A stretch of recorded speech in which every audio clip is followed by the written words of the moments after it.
मैंने अपनी पढ़ाई लिखाई मुंबई विश्वविद्यालय से की और 1857 में जो 3 विश्वविद्यालय निर्मित हुए उनमें कलकत्ता, बम्बई और मद्रास। और जब मैं बम्बई में पढ़ रहा था तो एक अहिंदी भाषी राज्य था जहाँ पर हिंदी विभाग खोलने में बड़ी मशक्कत करनी पड़ी। हिंदी विभाग में जो व्यक्ति आए उन्होंने दशकों तक कोशिश की कि दूसरा न आ पाए और तब जाके किसी तरह से हिंदी विभाग बम्बई विश्वविद्यालय का सम्मिलित हुआ और मैं ऐसे ही वहाँ भी हॉल बने हुए हैं और आपकी तरह ही बैठकर मैंने हिंदी सीखा। अभी कहा जा रहा था कि कोलकाता विश्वविद्यालय के हिंदी विभाग के विद्यार्थी पूरे देश भर में हैं, मुंबई के भी पूरे देश भर में होंगे, लेकिन अभी तक एकेडमिया में, हिंदी की अकादमिक दुनिया में मुझे मुंबई विश्वविद्यालय का पढ़ा हुआ कोई व्यक्ति नहीं मिला जो प्रोफेसर हो किसी दूसरे राज्य, महाराष्ट्र में हो सकता है, दूसरे राज्य में। संजीव जी हैं, इसके लिए ताली हो जाएगी।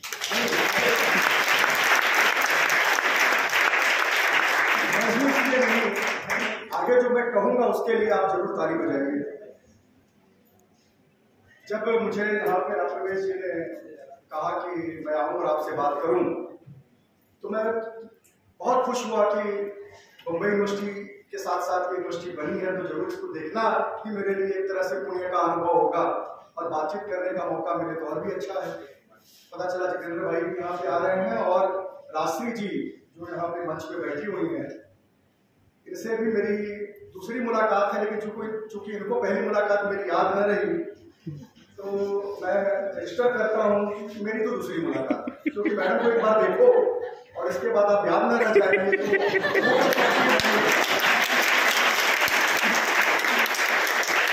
इसलिए कि सरेराह कुछ कहा नहीं, सरेराह कुछ कहा नहीं, कभी उसके घर गया नहीं, सरेराह कुछ कहा नहीं, कभी उसके घर गया नहीं, मैं जन्म जन्म से उसी का हूं। रास्ती देखिए कि मैं जन्म जन्म से उसी का हूं, ये बात उसको पता नहीं। तो आज हम लोग एक बहुत ही महत्वपूर्ण विषय पर बात करने के लिए जुटे हुए हैं। बड़ा अच्छा लग रहा है कि आप जितनी तालियां बजा रहे हैं।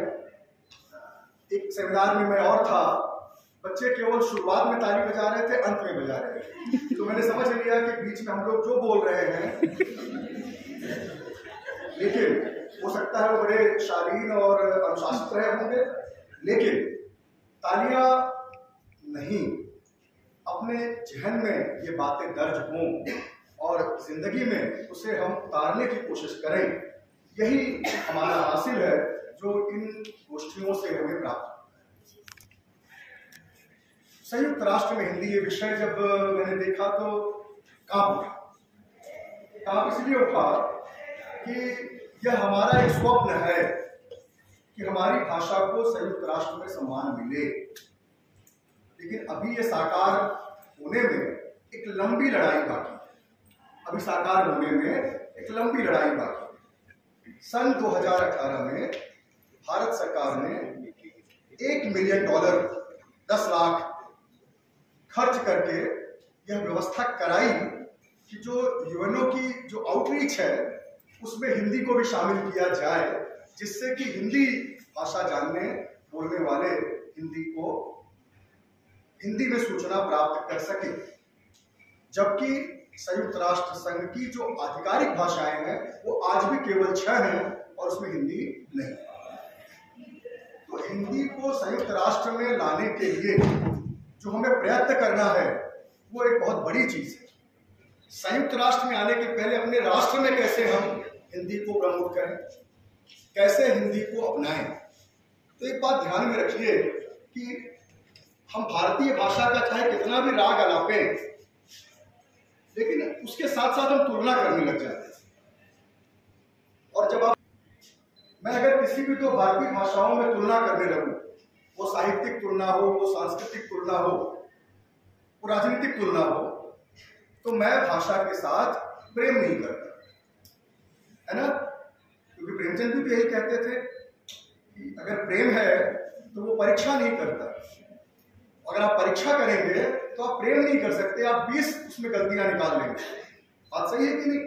तो जो प्रेम करते हैं भाषा के साथ, तो हम ये कभी न कहें कि इसमें ये अच्छा है उसमें वो बुरा है। हिंदी दिवस आता है तो वो कहते हैं हमारी भाषा देखिए, क से ये, ख से वो, ग से, ये सब फालतू की भावुकता पैदा करने वाली चीजें हैं। इनसे भाषा का भला नहीं होता, बल्कि कुछ लोग हैं जो बिदक जाते हैं और कहते हैं आप तो ऐसा कह रहे हो कि हमारी भाषा में ये है तो मेरे में क्या नहीं है। और यही वो मोड़ है जहां पे आके हम भाषाओं और भाषाओं के बीच जो साहचर्य है उसको हम भूल जाए। तो मैं हमेशा इस बात को कहना चाहता हूं कि तुलना मत करो। एक बात समझने की है, हम कहते हैं कि इस देश का राष्ट्रीय पुष्प कौन है ना, पता है आपको? कमल। इस देश का राष्ट्रीय पक्षी कौन है ना?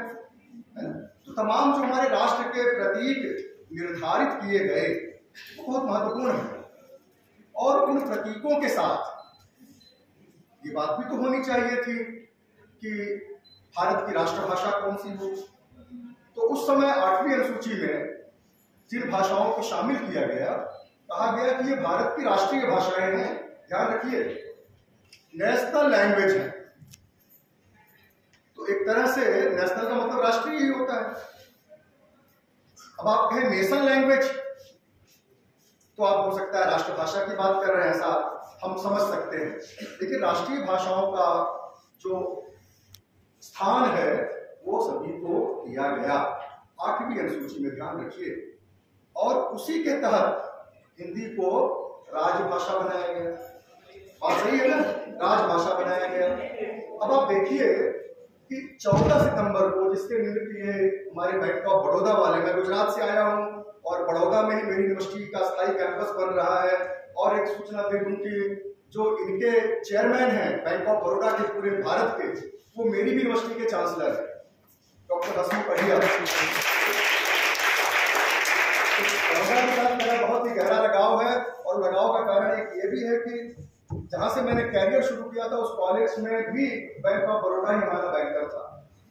तो इस नाते से बड़ौदा के साथ बड़ा अच्छा संबंध है, और वो लोग यहाँ पे नहीं है। मैं कहना चाहता हूँ अगर बैंक ऑफ बड़ौदा ये काम कर रहा है तो हमारे अन्य जो बैंक है वो क्यों नहीं कर रहे हैं?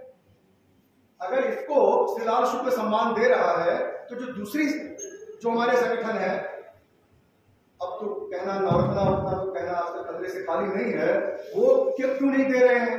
तो एक कोई व्यक्ति रहा होगा जिसने इन सम्मानों को, इन पुरस्कारों को देने की शुरुआत की होगी।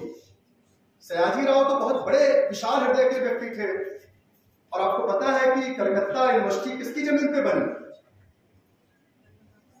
दरभंगा महाराज की जमीन पे बनी। आप सोचिए, और हम लोग एक सिरे से राजाओं को गाली देना शुरू कर देते हैं।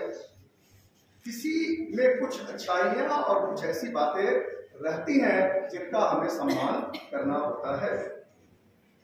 तो मैं ये कह रहा था कि हिंदी को राजभाषा क्यों बनाया गया? इसलिए नहीं बनाया गया कि हिंदी में बहुत सारी खूबसूरतियां थी। ये ध्यान में रखिए, हिंदी से ज्यादा खूबसूरत, हिंदी से ज्यादा सुसंस्कृत, हिंदी से ज्यादा संपन्न भाषा इसी देश में बोली जाती है। बांग्ला उसमें से एक है। तमिल भी अपना बहुत बड़ा इतिहास बताती है, लेकिन हिंदी को चुना इसलिए गया क्योंकि हिंदी किसी की मातृभाषा नहीं। यहां बैठा हुआ कोई एक विद्यार्थी कह दे मेरी तो नहीं है, मैडम की भी नहीं है, जितेंद्र जी की भी नहीं है, कोई एक कह दे कि हिंदी मेरी मातृभाषा है। हिंदी किसी की मातृभाषा नहीं है, फिर भी हिंदी क्षेत्र की 56 मातृभाषाओं का प्रतिनिधित्व करती है। ये बहुत बड़ी बात है। जिस दरभंगा महाराज ने कलकत्ता विश्वविद्यालय खोला, उन्हीं दरभंगा महाराज के वंशजों ने मैथिली की अपनी लिपि को पीछे करके देवनागरी की लिपि को आगे बढ़ाया। ये बहुत बड़ा उनका योगदान है, क्योंकि वो राष्ट्रीय भावना के व्यक्ति व्यक्ति थे और वो ये मानते थे कि आप देखें कि इस देश में हिंदी का आंदोलन कभी नहीं चला। ध्यान दीजिए, हिंदी का जो पहला आंदोलन या जिसको हम कहते हैं, जो पहली संस्था है, वो हिंदी के लिए तो बनी नहीं। वैसे ही जैसे आचार्य शुक्ल के पहले किसी ने हिंदी साहित्य का इतिहास नहीं लिखा है। अगर लिखा हो तो मुझे बताइए, नहीं लिखा। क्यों नहीं लिखा? क्योंकि तब तक हिंदी इस रूप में बनी ही नहीं थी कि हिंदी साहित्य के इतिहास की जरूरत पड़ती। ये ध्यान में रखने की बात है। इसके पहले जिन लोगों ने लिखा, कोई भाषा संग्रह कह रहा था, कभी मिश्र बंधु विनोद कह रहा था, कोई इस्तवार दलाल हिंदुस्तानी कह रहा था, ये वर्नाकुलर लैंग्वेज ऑफ हिंदुस्तान कह रहा था। हिंदी पहली बार आचार्य रामचंद्र शुक्ल ने कहा और हिंदी साहित्य का इतिहास लिखा। तो इसके पहले जो हिंदी बन रही थी उसको किन लोगों ने बनाया, उनका अपना योगदान था। तो मैंने दरभंगा महाराज का जिक्र किया कि उन्होंने मैथिली को त्याग दिया, मैथिली की लिपि को त्यागा और देवनागरी में मैथिली लिखने की बात कही, और इस कारण से हिंदी का इतना बड़ा कुनबा बना। इसलिए हिंदी चूंकि इतनी बड़े संख्या में बोली जाती है, इसलिए हिंदी इस देश की राजभाषा बनाई गई। ये ध्यान रखने की बात है। गुणों के कारण शायद नहीं बनाई, बाकी सारे प्रतीक चिन्ह किसके कारण है? अपने गुणों के कारण। नहीं, मोर, कमल आदि जो भी, हिंदी केवल संख्या के कारण। वैसे ही अगर संख्या के कारण ही बनाया जाना होता तो क्या होता? इस देश का राष्ट्रीय पक्षी कौन सा होता? कौवा। मोर नहीं होता, कौवा होता। आज मैं तय करता तो कबूतर होते। परेशान कर रखा है, पता नहीं किस बाबा ने बता दिया कि इनको दाने खिलाओ तो आपको कृपा आएगी, और पता चलता है कितने कबूतर हो गए हैं कि अब वो पिंजड़े के बाहर उड़ रहे हैं और हमको पिंजड़े में डाल दिए। तो दोनों बातें समझनी है, क्योंकि आप जब इस तरह की तुलना करते हैं तो दूसरे लोग इस कारण से आहत।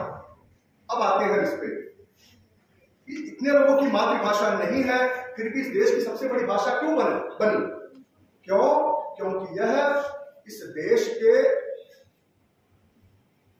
पहले सबसे बड़े आंदोलन, भक्ति आंदोलन की भाषा है। बंगाल हो, बिहार हो, उड़ीसा हो, यूपी हो, पंजाब हो, सभी संतों ने, सभी भक्तों ने ये कोशिश की कि वो एक मध्य देश की भाषा में कुछ बात कहें जो पूरे देश तक उनकी बात सुनी जा सके। वही मध्य देश की भाषा, वही जिसको हम सदुक्कड़ी कहते हैं, दरअसल वही हिंदी है। हिंदी ने अपना कुनबा जोड़ा है अपनी 56 मातृभाषाओं को लेकर। ये तो 56 वो है जो 2011 की जनगणना में है। 23 वाले का 21 वाले का रिजल्ट अभी तक नहीं आया है, और उसमें केवल 10,000 बोलने वालों के संदर्भ में बात कह रहा हूं। 10,000 से कम बोलने वाले भी हैं। और हमने तो जो मुहावरा पढ़ा लिखा सुना है, जिसमें कहते हैं कि 4 कोस पे पानी बदले 8 कोस पे पानी, तो पता नहीं कितनी पानी होंगी, वो गणना में भी नहीं आती। तो इतना सारा जो कुनबा जोड़ा है, ये उसकी समावेशिकता है। और हमारे भक्तिकाल के संतों ने ये महसूस किया कि यही एक भाषा है जिसमें वो सामर्थ्य है कि वो पूरे देश से जुड़ सके। उससे आगे बढ़िए, नवजागरण में आएंगे। नवजागरण के अग्रदूत यहीं से हुए।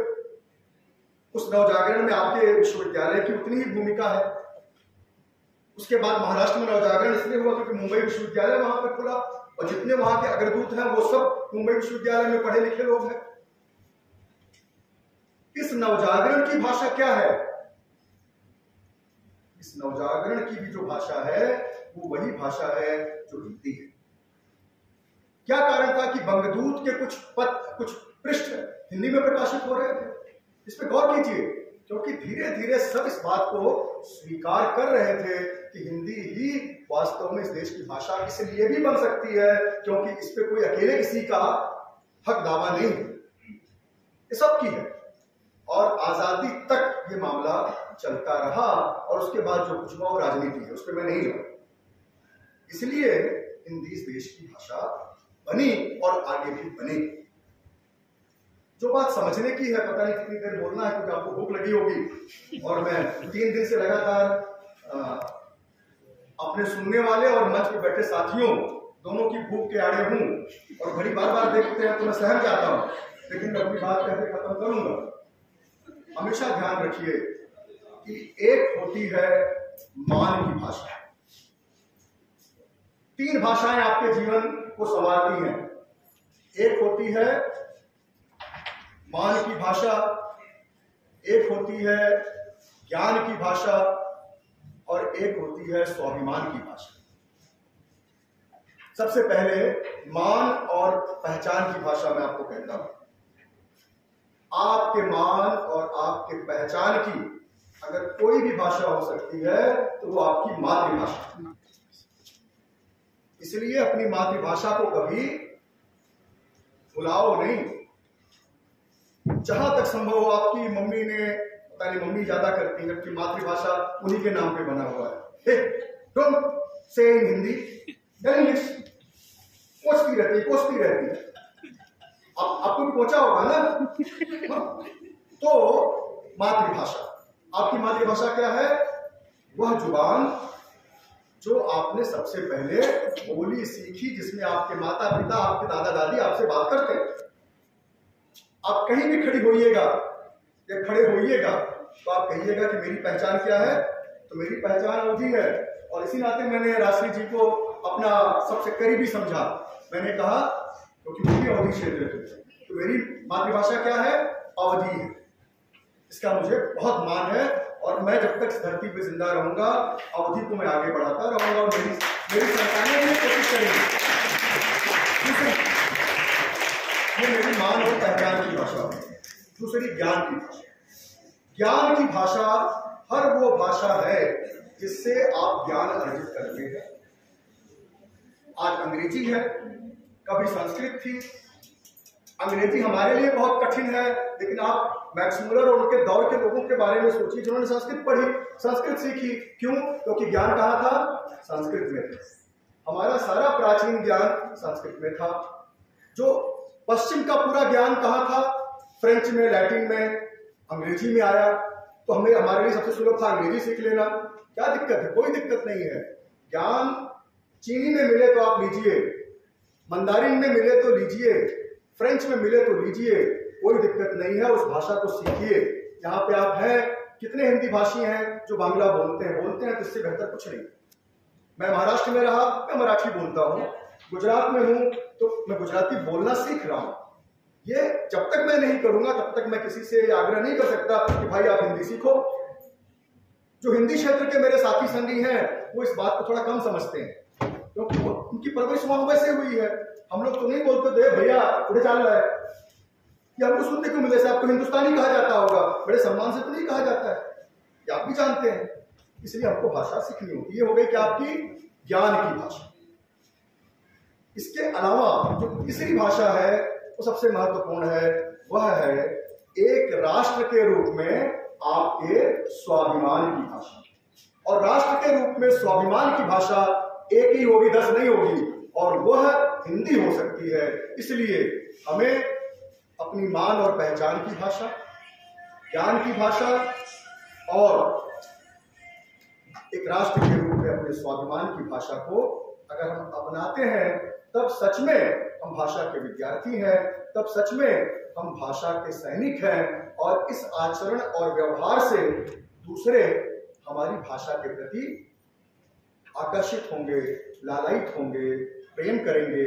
और अगर हम हिंदी के अहंकार में डूब जाएंगे कि हम तो 90 करोड़ लोगों की भाषा है, तो सामने वाला कहेगा हो तो होने तो, हमें क्या फर्क पड़ता है? तो फर्क पढ़ना जरूरी है साथियों। और भी बहुत सारी बातें मैं कहना चाहता था। हिंदी के बारे में क्या करिएगा, हिंदी का हाल ही कुछ ऐसा है कि इस तरफ से उस तरफ तक, इस सिरे से उस सिरे तक, एक सिरा मेरी ओर है, एक सिरा आपकी ओर है, एक सिरा पूरी ओर है, कि इस सिरे से उस सिरे तक सब शरीके जुर्म है। भाषा के साथ अन्याय करने का जुर्म सभी ने किया है, हमने भी किया है, आपने भी किया है, और हम आपको देख ही रहे हमारी व्यवस्थाओं ने कितना किया है। इस सिरे से उस सिरे तक सब शरीके जुर्म है। आदमी या तो जमानत पर रिहा है या अभी भी फरार है। ये जो फरार लोग हैं ना, उन्होंने ज़्यादा अहम भाषा कर दिया है। हमें उनको पहचानना है और उनसे लड़ना नहीं है, केवल उनको बताना है कि आप भाषा के बीच में भेद पैदा मत कीजिए। भाषाएं एक दूसरे से जुड़ी हुई हैं। और एक आग्रह में और करके बात समाप्त करूंगा। वो आग्रह मैं बार बार कर रहा हूं, वो आग्रह लिपि का आग्रह है। हर भाषा अपनी लिपि से पहचानी जाती है, लेकिन हर भाषा की आत्मा लिपि नहीं होती, उसका साहित्य होता है। मैं ये कहना चाहता हूं कि इस देश की राजभाषा जब हिंदी बनी तो उसमें एक वाक्य संविधान के प्रावधान में लिखा हुआ है, उस पर किसी ने गौर नहीं किया। वो लिखा हुआ है कि देवनागरी लिपि। हिंदी राजभाषा वही है जो देवनागरी लिपि है, ठीक है। तो देवनागरी लिपि वह लिपि है जिससे भारत की अनेक लिपियां किसी न किसी दौर में विकसित हुई। आज की देवनागरी से नहीं, उस समय की देवनागरी से, और इन सबको नागरी ही कहा गया। ऐसे में अगर इस देश की कोई एक राष्ट्रीय लिपि बने, और कम से कम साहित्य की रचना के लिए नहीं, केवल सूचना के लिए। उदाहरण मैं देता हूं, मैं 4 दिन से कलकत्ता घूम रहा हूं। जितनी भी मैं साइन बोर्ड देख रहा हूं, दुकानें देख रहा हूं, मुझे कहीं कुछ खाने जाना है, कुछ खरीदने जाना है, सब कुछ एक लिपि में लिखा हुआ है, बांग्ला भाषा में लिखा हुआ है। तो बहुत अच्छी बात, बहुत प्रेम है। लेकिन मैं बंगाल का तो नहीं, मुझे बड़ी दिक्कत आ रही है कि मैं उसको पढ़ नहीं पा रहा। बंगाल का व्यक्ति भी तमिलनाडु जाता होगा, उत्तर प्रदेश जाता होगा, मध्य प्रदेश जाता होगा, उसको भी ये संकट तो महसूस होता ही होगा। क्या हम ये कोशिश नहीं कर सकते सब लोग मिलके कि जो सूचना की भाषा है, जहां पे सूचना के रूप में सूचना देने के लिए भाषा का इस्तेमाल हो रहा है, वहां क्यों न हम एक लिपि की ओर धीरे धीरे आगे बढ़े। मैं ये नहीं कह रहा हूं कि देवनागरी को अपना लीजिए। एक बात और भी की जा सकती है कि सभी लिपियों का अगर आकार प्रकार देखिए, जैसे बांग्ला में कला लिखा है तो मैं पढ़ लेता हूं, कवि लिखा है तो मैं पढ़ लेता हूं, कुछ में गड़बड़ होती है। हमारी गुजराती का भी यही हाल है। सिरोरेखा हटा दीजिए और 2-3 वर्ण बदल दीजिए तो आप गुजराती लिख रहे, हिंदी लिख रहे, पता नहीं चलेगा। लेकिन अगर वो है तो मेरा दोस्त जब हम गुजरात पहुंचे, मैं तो क्योंकि गुजरात बंबई से पहुंचा था, गुजराती के संस्कार लेके पहुंचा था, तो वहां पर एक जगह लिखा हुआ था, उन्होंने पढ़ा, यही तो मैं समाप्त करूंगा, डुमडुम ज्यूटी पार्सल। डुमडुम ज्यूटी पार्सल मतलब समझा आपने? नहीं समझा। वो बार बार उसी को वही पढ़ते थे। मैंने उनको समझाया, दादा ये लिखा हुआ है कुमकुम ब्यूटी पार्लर। देखिए, तो अगर आप ऐसा कुछ करें, आप ही रास्ता बनाएंगे। जितेंद्र जी ने बहुत अच्छी बात कही, संयुक्त राष्ट्र में हिंदी हमारे पैसों से नहीं जाएगी। संयुक्त राष्ट्र में हिंदी तब जाएगी जब हमारे साथी हिंदी के बोलने लिखने पढ़ने वाले और वे साथी जो भारत से जा रहे हैं वहां पे, दोनों जब हिंदी में व्यवहार करेंगे, हिंदी में बरतेंगे, हिंदी में लिखेंगे, तो संयुक्त राष्ट्र भी मजबूर होकर वो अपने 6 अधिकृत भाषाओं में 7वीं भाषा के रूप में हिंदी को शामिल करेगा। हिंदी को घर में सम्मान मिलेगा तो हिंदी का सम्मान दुनिया करेगी। इसी भावना के साथ आप सबने मुझे सुना, बहुत बहुत धन्यवाद।